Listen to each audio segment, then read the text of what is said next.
Southern Gothic style of writing and her wonderful, humorous short stories, Flannery O'Connor is one of America's greatest story writers, and today I'm going to tell you a lot of information about her. So who is Flannery O'Connor? Flannery O'Connor was an American novelist and short story writer, and usually her stories relate between an individual and God, since she was a devout Christian. And she's also known for her Southern Gothic style of writing. Background. Flannery O'Connor was born on March 25, 1925 in Savannah, Georgia. Her real name isn't Flannery O'Connor, but Mary Flannery O'Connor. She grew up in a Roman Catholic family in Georgia, and in 1938 her family relocated to Milledgeville, where her mother was raised. She was the only child of Edward F.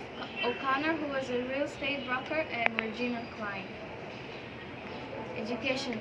She studied at Peabody High School, and after that she graduated from Georgia State College for Women in 1945. And after that she studied creative writing at the University of Iowa, where she received her MA in 1947. Her early careers. So her first ever work, which was a short story, appeared in this magazine called Accent, and that was in 1946. And her first novel, called Wise Blood, talks about a religious consciousness. So a story named A Good Man is Hard to Find, written by O'Connor, is one of her greatest works and one of the most famous stories. She was disabled by a disease called lupus erythematosus, which she inherited from her father, who passed away from it. She also lived modestly, and she wrote and she read books, and as well she raised chicken and animals and peafowl at her mother's farm in Milledgeville. She was a devout Catholic who wrote more than 100 book reviews for 2 Catholic churches in Georgia. In total, she wrote 2 novels and 32 short stories, including the more than 100 book reviews for the Catholic newspapers. And she won the National Book Award for Fiction during her years. Her hobbies and interests. Mary Flannery O'Connor loved mostly to raise animals at her mother's farm. She raised chickens, peafowl, and hens. And while she was young, she was said to have a pet chicken that walked both backward and frontward. She loved to write, and she loved to read books as well. Sickness and death. Flannery O'Connor in 1952 was diagnosed with lupus, and then she returned to her family's farm, which is called Andalusia in Milledgeville. Her daily routine was normal. She would attend Mass, she would write in the morning, then spend the rest of her day reading books. Death. Unfortunately, on August 3rd, 1964, she died at the age of 39, really young, at Baldwin County Hospital.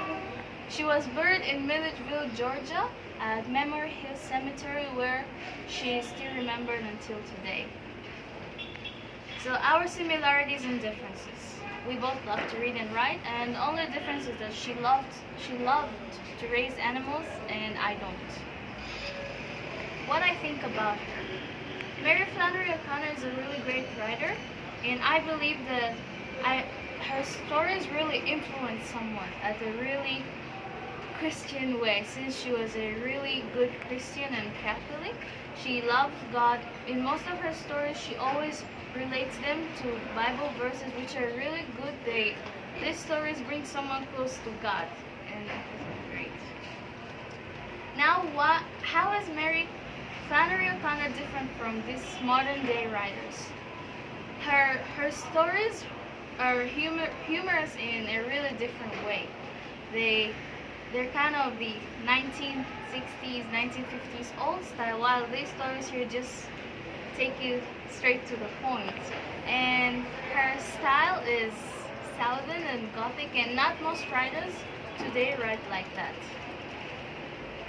I'm gonna summarize and analyze the story called Parker's Back, which she wrote a few weeks before her death. This story she wrote it in the hospital, and it's a say what it's about. So the story Parker's Back talks about a guy named Parker. He literally doesn't like his name, and he seems to go away from God when God is pulling him closer to him. So the setting here starts when Parker was 14 years old, and it was at a fair where he sees a tattooed man with brilliant colored words and stuff on his body since he was tattooed. After that, Parker seemed to be really influenced by the tattoos, and he really likes them. So then he goes to get a tattoo, and he gets the tattoos later thinking that girls will get attracted to him. But it's actually different. After he gets the tattoos, girls, yeah, do get attracted to him, but not the girls that he likes. So it's kind of like different here. After that, Parker gets a job, and that job was to sell apples, and he worked. So he bought a truck, and he bought a shack whereby he would import them and export them and sell apples. And then after that, he meets this woman who is defined here as a hawk-eyed, sin-sniffing woman. This woman is named Sarah, and here O'Connor defines her name, meaning it means princess or mistress. Sarah then asks Parker, what's your name? And he tells her, O.E. Parker.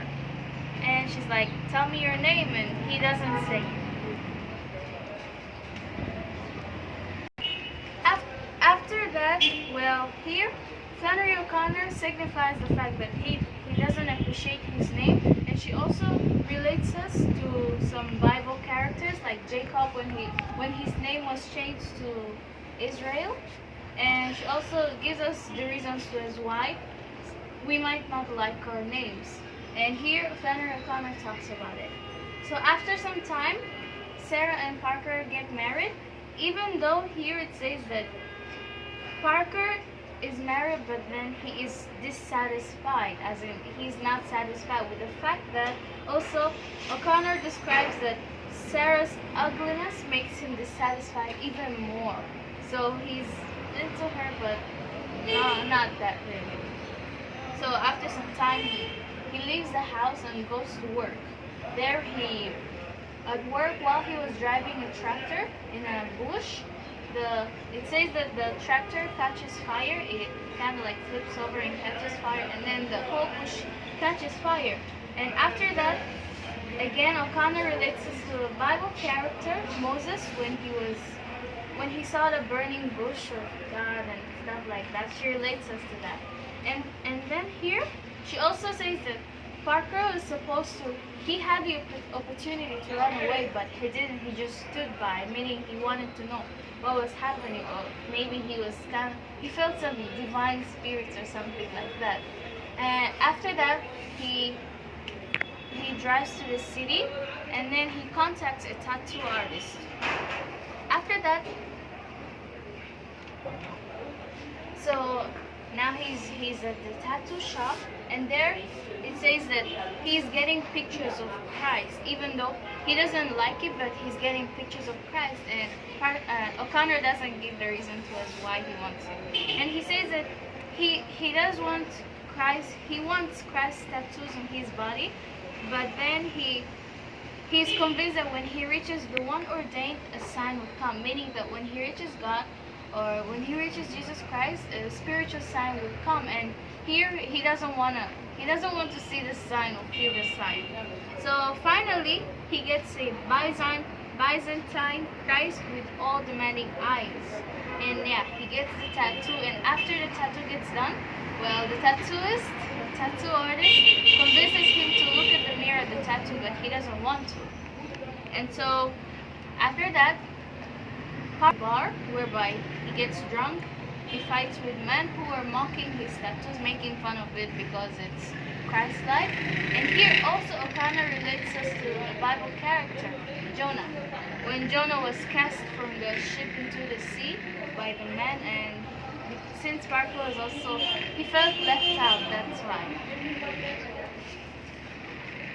So after Parker leaves the house, he makes his final decision to go home and tell Sarah his full name, or what OE represents.